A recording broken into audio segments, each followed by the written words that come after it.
भाजपा नेता नलिन कोहली ने कांग्रेस नेता मणिशंकर अय्यर के बयान को लेकर बड़ा हमला बोला है। उन्होंने कहा, मणिशंकर अय्यर एक वरिष्ठ राजनेता और कांग्रेस पार्टी के लंबे समय से सदस्य हैं। उनके बयान कांग्रेस की सच्चाई को उजागर करते हैं और इससे साफ होता है कि पार्टी में किसी कार्यकर्ताओं की मेहनत और निष्ठा का कोई महत्व नहीं है। यहाँ सिर्फ ये मायने रखते हैं कि नेहरू गांधी परिवार आपको पसंद करता है या नहीं। अगर वे आपको पसंद करते हैं तो आप ऊंचे पद तक पहुंच सकते हैं और अगर नहीं तो आपको किनारे कर दिया जाएगा। यहाँ तक कि नेताओं से मिलने का मौका भी नहीं मिलेगा। दरअसल नलिन कोहली का यह बयान मणिशंकर अय्यर की हाल ही टिप्पणी पर आया है और कांग्रेस के विवादित नेता मणिशंकर अय्यर ने अपनी नई किताब में यूपीए गठबंधन और अपने राजनीतिक जीवन को लेकर कई बातें की। उन्होंने कहा कि यूपीए 2 में प्रणब मुखर्जी को प्रधानमंत्री और मनमोहन सिंह को राष्ट्रपति बनाया गया होता तो आज स्थिति अलग होती। उन्होंने कहा कि पिछले 10 सालों से उनकी सोनिया गांधी से मुलाकात नहीं हुई, जबकि प्रियंका गांधी से सिर्फ एक बार फोन पर बात हुई। अपनी हाल की किताबें मैवरिक इन पॉलिटिक्स को लेकर अय्यर ने कहा, मेरे राजनीतिक करियर की शुरुआत गांधी परिवार से हुई और खत्म भी उन्हीं के द्वारा हुई।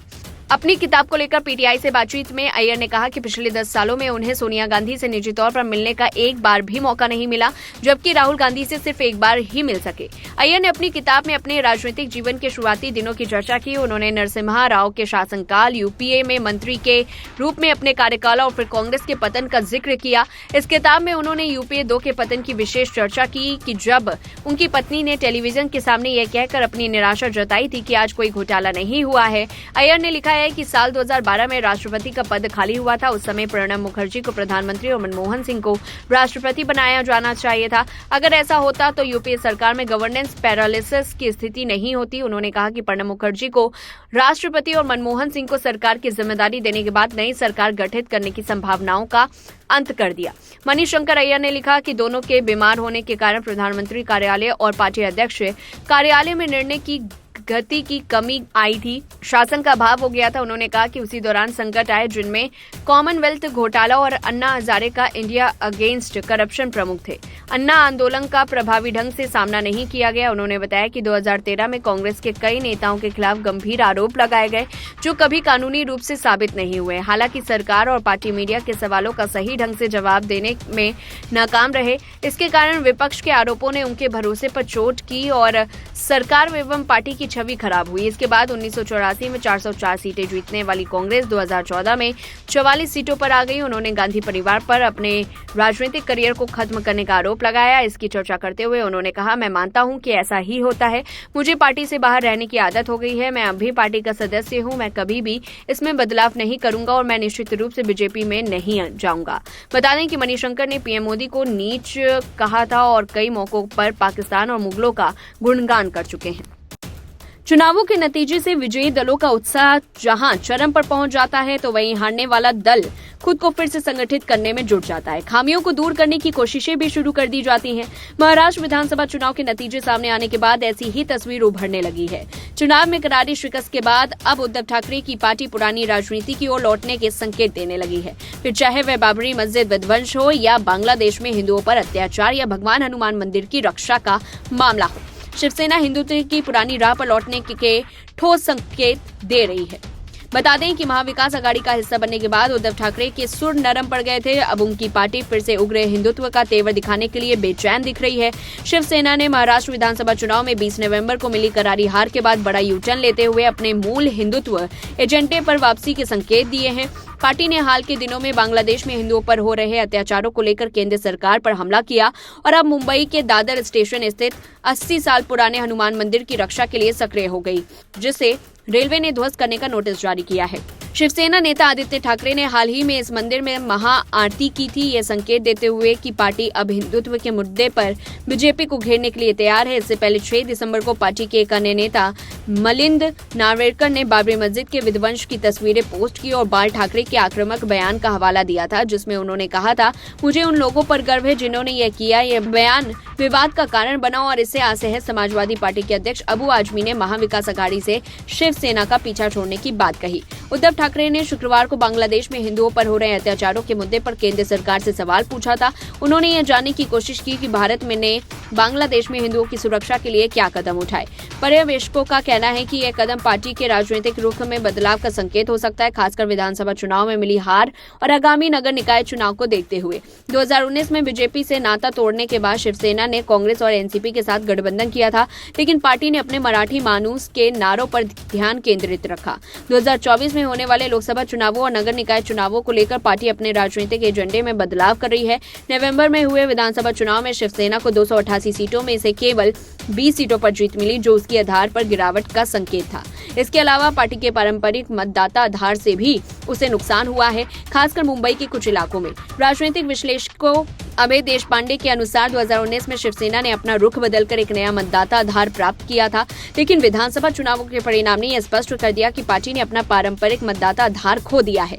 देशपांडे ने कहा कि पार्टी का धर्मनिरपेक्ष रुख अब महाराष्ट्र के शहरी इलाकों में कारगर नहीं रहा और यही कारण है कि शिवसेना अब अपने हिंदुत्व एजेंडे पर वापस लौट रही है।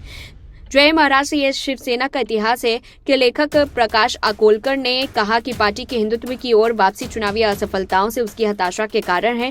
आकोलकर ने कहा 2019 में मुख्यमंत्री का पद संभालने के बाद पहले सत्र में उद्धव ठाकरे ने कहा था कि उनकी पार्टी ने धर्म को राजनीति के साथ मिलाकर गलती की। अब पार्टी अपने मुख्य हिंदुत्व के मुद्दे पर वापस जा रही। इससे पता चलता है कि पार्टी के पास कोई वास्तविक विचारधारा नहीं है। पाकिस्तान के हर एक टीवी चैनलों पर प्रियंका वाड्रा की तारीफ हो रही है। पाकिस्तानी प्रियंका वाड्रा की शान में कसीदे कर रहे हैं। पाकिस्तान के सभी बड़े नेता प्रियंका वाड्रा की खूब तारीफ कर रहे हैं। गांधी परिवार और पाकिस्तान दोनों की भाषा हर मुद्दे पर एक ही होती है, चाहे वह कश्मीर का मुद्दा हो, 370 का मुद्दा हो। कांग्रेस की वायनाड सांसद प्रियंका गांधी वाड्रा आज फिलिस्तीन लिखा हुआ बैग लेकर संसद में पहुंची और इस बैग के जरिए प्रियंका ने अपने फिलिस्तीन प्रेम को एक बार फिर से जाहिर किया है। प्रियंका फिलिस्तीन के प्रति पहले भी अपना समर्थन उजागर कर चुकी है और आज एक बार फिर उन्होंने इस खास बैग के जरिए बिना कुछ कहे फिलिस्तीन के मुद्दे को हवा दे दी। वहीं बीजेपी ने प्रियंका के इस फिलिस्तीन प्रेम पर पलटवार किया है। केंद्रीय मंत्री एसपी सिंह बघेल ने आरोप लगाया कि प्रियंका ने मुस्लिम वोटों के तुष्टीकरण के लिए यह स्टंट किया। प्रियंका गांधी ने हाल ही में भारत में आए फिलिस्तीन के राजदूत अबेद एलराजिग अबू जाजेर से उन्होंने मुलाकात की थी। उससे पहले कांग्रेस सांसद ने हमास और इजरायल के बीच जारी युद्ध के लिए इजरायली प्रधानमंत्री बेंजामिन नेतन्याहू की आलोचना की थी। गाजा में इजरायली सेना द्वारा किए जा रहे हमलों को प्रियंका गांधी ने बर्बरतापूर्वक कार्रवाई बताया था। साथ ही उन्होंने इस नरसंहार को रोक जाने का भी आह्वान किया था। वायनाड में चुनाव के दौरान भी प्रियंका गांधी ने फिलिस्तीन का मुद्दा उठाया था। प्रियंका ने कहा था कि मैं फिलिस्तीन की हर उस मां के प्रति अपने संवेदना व्यक्त करती हूं जिसने इजरायल के हमलों में अपने बच्चे को खोया है। प्रियंका गांधी के फिलिस्तीन बैग बीजेपी नेता और सांसद संबित पात्रा ने कहा कि गांधी परिवार हमेशा ही तुष्टीकरण का बैग ढोता रहा है और चुनावों में उनकी हार का कारण तुष्टीकरण का बैग ही है। हाल ही में नई दिल्ली में फिलिस्तीन दूतावास के प्रभारी अबेद एलराजिग अबू जाजर ने प्रियंका गांधी से मुलाकात की थी और उन्हें हाल ही वायनाड की चुनावी जीत पर बधाई दी थी। जून में प्रियंका गांधी ने इजरायल के प्रधानमंत्री बेंजामिन नेतन्याहू की आलोचना की थी और गाजा में इजरायल सरकार की कार्रवाई को नरसंहारकारी बताया था। वहीं उप मुख्यमंत्री विजय कुमार सिन्हा ने आरोप लगाया है कि राहुल गांधी और प्रियंका गांधी संसदीय परंपरा और मर्यादा से अनभिज्ञ है। सोमवार को जारी बयान में उप मुख्यमंत्री ने कहा कि प्रियंका गांधी का फिलिस्तीन के खुले समर्थन वाले बैग के साथ संसद में आना संसदीय आचरण के विरुद्ध है। उन्होंने कहा कि साथ ही यह देश के वैश्विक साख को प्रभावित करने का दुखद प्रयास भी है। यह प्रियंका सहित कांग्रेस की रहनुमाई वाले विपक्ष के तुष्टीकरण के प्रयासों की भी पराकाष्ठा है। ये लोग उनके समर्थन के लिए इतने आतुर हैं कि इन्हें जरा भी ख्याल नहीं कि इनकी बचकानी हरकत से दुनिया भर में देश की विभाजित छवि बनती है।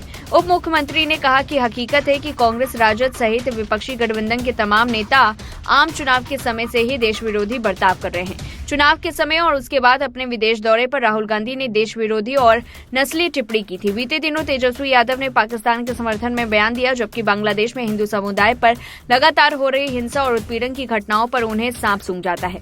इससे पहले राहुल गांधी ने सनातन धर्म का अपमान किया था। आपको बता दें कि हमास और इजरायल के बीच युद्ध शुरू हुए 1 साल से ज्यादा का समय हो गया है। पिछले साल अक्टूबर 2023 में हमास की तरफ से इजरायल पर हमला किया गया था।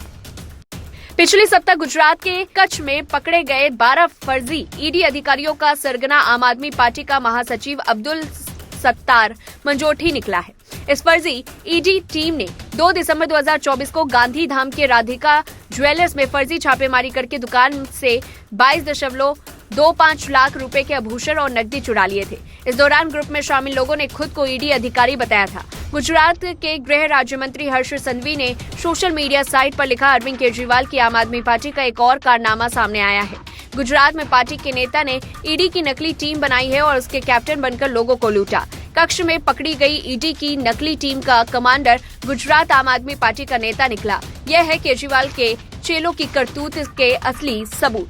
हर्ष संघवी ने आम आदमी पार्टी के प्रमुख अरविंद केजरीवाल के साथ गुजरात आम आदमी पार्टी के नेता ईसुदन गढ़वी के साथ अब्दुल सत्तार की तस्वीरें भी साझा की। मंत्री ने एक वीडियो भी साझा किया जिसमें पुलिसकर्मी फर्जी ईडी टीम को गाड़ी से उतारकर सामने ला रही है और इसमें अब्दुल सत्तार भी साथ में दिख रहे हैं। वहीं अन्य आरोपितों के साथ लंगड़ाकर चलते हुए दिखाई दे रहे हैं। ज्वेलरी शॉप में फर्जी छापेमारी के दौरान अपराधियों ने ईडी अधिकारी होने का फर्जी आई कार्ड भी दिखाया और इनमें से एक ने ईडी अधिकारी अंकित तिवारी के नाम का आईडी कार्ड दिखाया। फर्जी रेड के दौरान शातिर अपराधियों ने 25.25 लाख रुपए के गहने और नकदी ले गए। अपराधियों ने इसे जब्ती दिखाकर अपने साथ लेकर चले गए थे।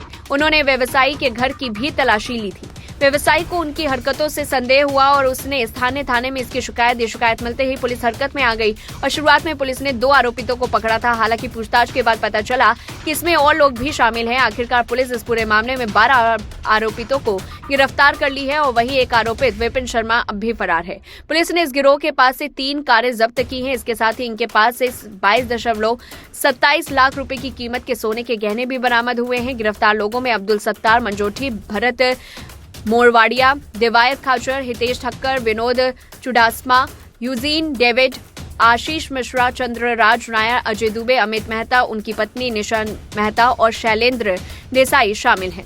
पुलिस ने बताया कि गिरोह में अहमदाबाद, गांधीधाम और भुज के लोग शामिल हैं और वे प्रमुख व्यवसायियों को निशाना बना रहे थे। अहमदाबाद और भुज में व्यवसायी को लूटने के बाद इस गिरोह ने गांधीधाम में खुदरा विक्रेताओं को ठगने का फैसला किया। गिरोह के सदस्य ईडी अधिकारी की पोशाक पहनकर आभूषण की दुकान में गए, वहां छापे मारे। उन्होंने व्यवसायी के घर की भी तलाशी ली। हर्ष संघवी के आरोपों पर आम आदमी पार्टी ने सफाई दी है और आम आदमी पार्टी नेता गोपाल इटालिया ने कहा, हमारी पार्टी ने मंजोठी की गतिविधियों के बारे में जानने के बाद पहले ही उनका इस्तीफा ले लिया था, लेकिन मुझे आश्चर्य है कि गृह मंत्री को गिरफ्तारी के 10 दिन बाद आरोपित व्यक्ति की राजनीतिक संबद्धता के बारे में पता चला और इससे स्पष्ट है कि एक अपराध का इस्तेमाल राजनीतिक एजेंडे के लिए किया जा रहा है। देवेंद्र फडणवीस को गच्चा देखकर मुख्यमंत्री बनने के लिए तथाकथित धर्मनिरपेक्षता की सौगंध खा रहे उद्धव ठाकरे मंगलवार शाम को सीएम से मुलाकात की। इस दौरान उनके पुत्र थे। विस चुनाव पराजित होने के बाद उद्धव ठाकरे कह चुके हैं कि अब कोई भी पार्टी नेता हिंदू विरोधी बयानबाजी नहीं करेगा। साथ ही साथ कभी उनके सलाहकार रहे संजय राउत भी अब उनके साथ नजर नहीं आ रहे हैं और कई दिनों से वे मीडिया में कोई बयान भी नहीं दे रहे हैं। सुना है उनको करार तमाचा लग गया है। महाराष्ट्र विधानसभा चुनाव के नतीजे आए 24 दिन हो चुके हैं, लेकिन इन 24 दिनों में उद्धव ठाकरे के उठाए 5 कदमों के कारण ये चर्चा शुरू हो गई है कि क्या वे फिर से हिंदुत्व की ओर और भाजपा के करीब जा रहे हैं। उद्धव ठाकरे का फडणवीस को फोन मुख्यमंत्री पद की शपथ ग्रहण समारोह का निमंत्रण देने के लिए देवेंद्र फडणवीस ने उद्धव ठाकरे को फोन किया था। मुंबई के आजाद मैदान में हुए इस शपथ ग्रहण समारोह में उद्धव ठाकरे शामिल नहीं हो सके, लेकिन देवेंद्र फडणवीस के मुख्यमंत्री बनने के बाद उद्धव ठाकरे ने उन्हें फोन कर बधाई दी। मिलिंद नावेरकर का ट्वीट। उद्धव ठाकरे के करीबी माने जाने वाले मिलिंद नावेरकर ने 6 दिसंबर को बाबरी मस्जिद के बारे में एक ट्वीट किया और इस ट्वीट के कारण महाविकास अघाड़ी में विवाद खड़ा हो गया और समाजवादी पार्टी ने महाविकास अघाड़ी से बाहर निकलने की घोषणा कर दी। समाजवादी पार्टी के विधायक अबू आजमी ने इस ट्वीट को लेकर ठाकरे की शिवसेना पर सीधा हमला बोला। आदित्य ठाकरे की हनुमान मंदिर में आरती। दादर रेलवे स्टेशन के बाहर स्थित हनुमान मंदिर पर कार्रवाई के संबंध में रेलवे ने पत्र भेजा था। इसके बाद ठाकरे की शिवसेना आक्रामक हो गई और आदित्य ठाकरे ने मंदिर में जाकर महाआरती भी की। इस मुद्दे पर अंततः रेलवे ने हनुमान मंदिर पर कार्रवाई को रोक दिया। सावरकर पर ठाकरे का राहुल गांधी पर निशाना। लोकसभा के शीतकालीन सत्र में बोलते हुए राहुल गांधी ने फिर से सावरकर का मुद्दा उठाया और इस पर उद्धव ठाकरे ने राहुल गांधी को सलाह दी। उन्होंने कहा कि कांग्रेस हो या भारतीय जनता पार्टी, अब सावरकर और भाजपा नेहरू बोलना बंद करें।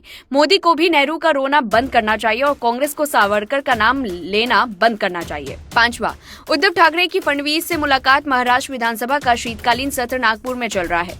सत्र के दूसरे दिन उद्धव ठाकरे ने मुख्यमंत्री देवेंद्र फडणवीस से मुलाकात की और उन्हें बुक देकर फिर से मुख्यमंत्री बनने की बधाई दी। पिछले 24 दिनों में उद्धव ठाकरे और उनकी पार्टी के इन 5 कदमों के कारण यह चर्चा शुरू हो गई कि क्या वे फिर से हिंदुत्व की ओर और भाजपा के करीब जा रहे हैं। उद्धव ठाकरे के मन में क्या चल रहा है, इस बारे में राजनीतिक हलकों में चर्चाएं तेज हो गई। इस मुलाकात को लेकर आदित्य ठाकरे ने भी एक बयान दिया। उन्होंने कहा कि माना हम विपक्ष में बैठे हैं और वो सत्ता पक्ष में, लेकिन आखिर काम सभी को जनता का ही करना है। हम सभी जनता द्वारा ही चुनकर आए हैं। हमारी अपेक्षा रहेगी सरकार हमारी बात भी सुने और विकास के कार्य ठीक तरह से आगे बढ़ते रहे। अब जानकारी के लिए बता दें कि इस बार के चुनाव में महायुति ने सभी को चौंकाते हुए अप्रत्याशित जीत दर्ज की।